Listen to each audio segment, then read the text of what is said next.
Hello दोस्तों, कैसे हैं आप सब। आई होप कि आप सब लोग बहुत ही बढ़िया होंगे।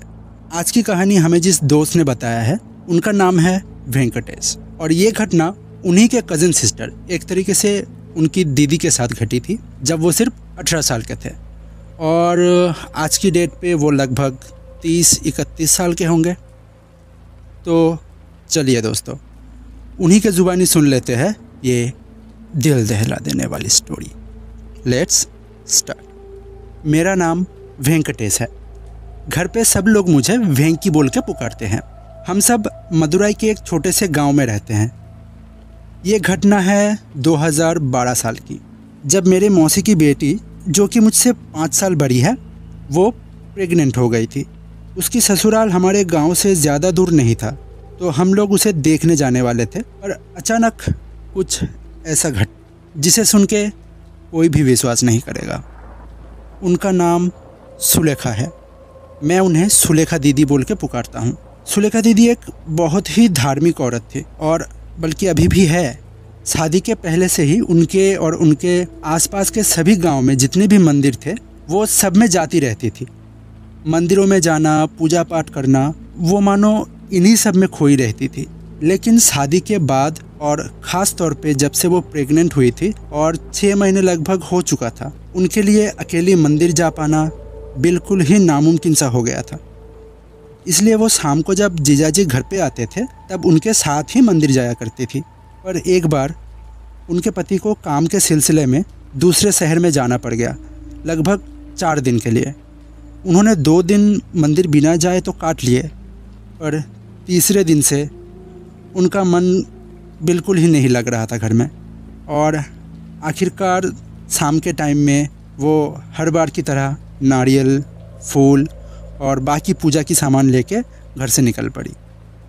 उन्होंने मंदिर जाके अच्छे से पूजा दिए, आरती वगैरह देखे और थोड़ा रेस्ट करके फिर वापस चले आए। जाने आने में उनको 2 घंटे लग गए होंगे, पर जैसे ही वो घर लौटे, उन्हें बहुत तेज़ बुखार आया।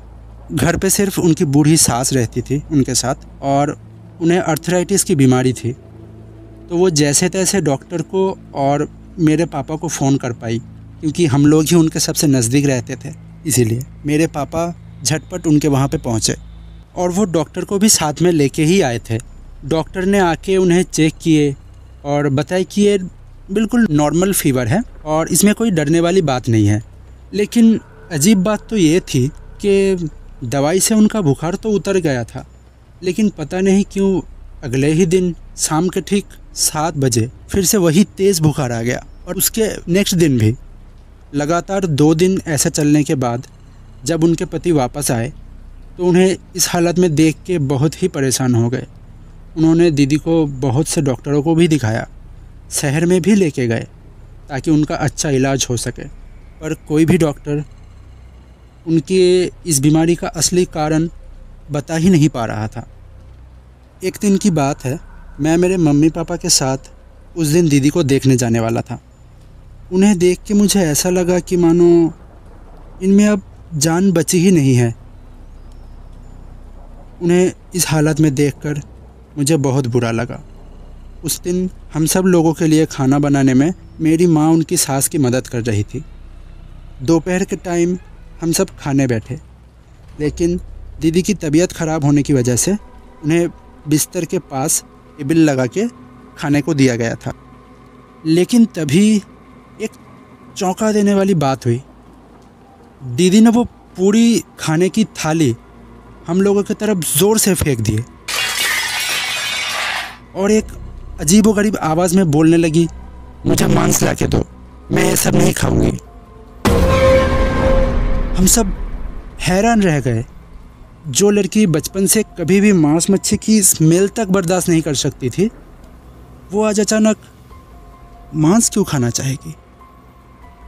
हम सबको कुछ भी समझ में नहीं आ रहा था, पर तभी उनकी सास ने कहा कि ये सब कोई मामूली बीमारी नहीं हो सकता, बल्कि मुझे तो लगता है कि इस पर ज़रूर किसी आत्मा का साया पड़ चुका है।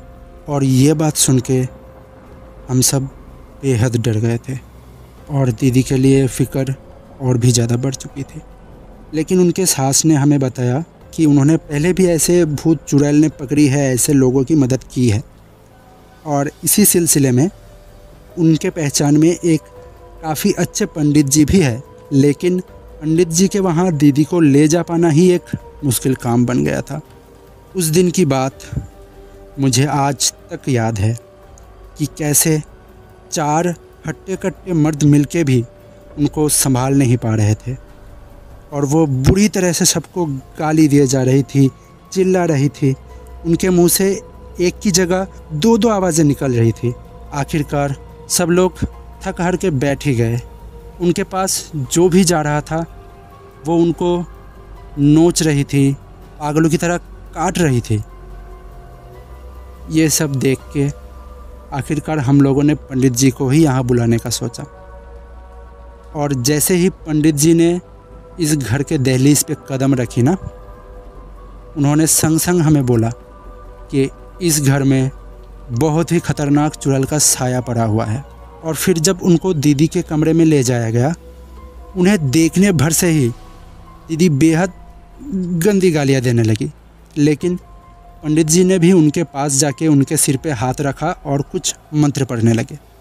इससे दीदी थोड़ी बहुत शांत तो हो गई, पर फिर भी वो बड़बड़ाए जा रही थी। तब पंडित जी ने उनसे पूछा, तू कौन है और क्या चाहती है? लेकिन उन्होंने कुछ नहीं बताई और उनसे बहस करने लगी। ऐसे ही कुछ देर बहस करने के बाद फिर उस आत्मा ने दीदी के मुंह से ही बोलना शुरू किया। उसने कहा वो भी एक गर्भवती महिला ही थी और रोज़ उसी मंदिर पे पूजा देने जाती थी। पर एक शाम जब वो मंदिर के पास वाली सड़क को क्रॉस कर रही थी, तब एक ट्रक ने उसे कुचल दिया। वो और उसका बच्चा उसी वक्त वहाँ मारा गया और तब से वो अपने बच्चे की आस में वही मंदिर के पास में भटकती रहती थी। और उस दिन जब उसने दीदी को अकेली देखी तो उस पर चिपट गई।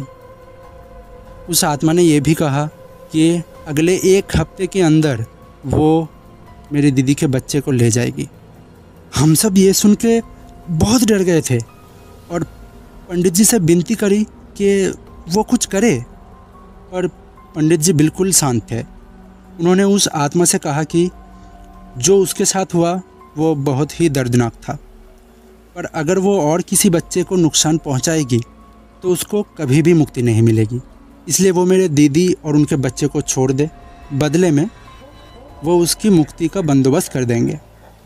पर वो चुड़ैल की आत्मा मानने को तैयार ही नहीं थी। तो फिर पंडित जी ने दीदी के सर पे फिर से हाथ रखा और कान के पास जाके कुछ मंत्र पढ़ने लगे, जिससे मेरी दीदी बिल्कुल छटपटा उठी और ऐसा लगने लगा कि उनको बहुत तकलीफ़ हो रही हो। ऐसे ही कुछ देर चला, फिर वो चुड़ैल की आत्मा उनके अंदर से ही बोली कि वो मेरे दीदी को छोड़ देगी, पर एक शर्त पे। उसको बहुत दिनों से कुछ खाने को नहीं मिला है और उसे मांस खाना है, वो भी कच्चा। उसके बाद ही वो मेरे दीदी को छोड़ेगी। दीदी के पति और मेरे पापा ने तुरंत एक बकरी को लेके आए और जैसे ही दीदी के सामने उस बकरी के मांस को रखा गया, वो तुरंत उस पर टूट पड़ी। ऐसा लग रहा था कि वो कितने जन्म से भूखी हो। पूरा मांस खाने के बाद अब पंडित जी ने फिर से उसके कान के पास कुछ मंत्र पढ़ने लगे और इस बार दीदी बेहोश होकर बिस्तर पर गिर पड़ी। पंडित जी ने हमसे कहा, अब और फिक्र करने की कोई ज़रूरत नहीं है, सब कुछ ठीक हो चुका है और दीदी को थोड़े टाइम में ही होश आ जाएगी।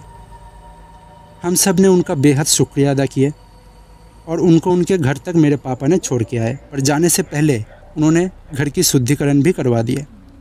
अगली सुबह दीदी की हालत काफ़ी बेहतर थी और वो काफ़ी हद तक स्वस्थ भी लग रही थी। इन सब के 2.5 महीने बाद उनका एक बेटा भी पैदा हुआ था।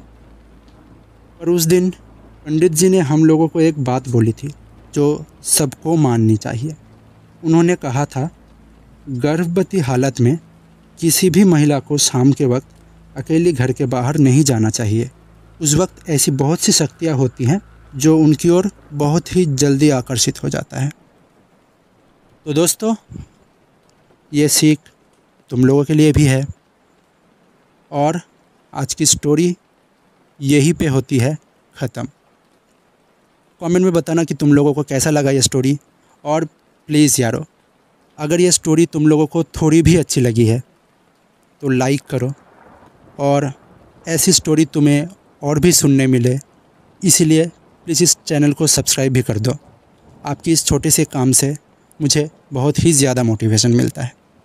तो आज के लिए इतना ही। बाय दोस्तों।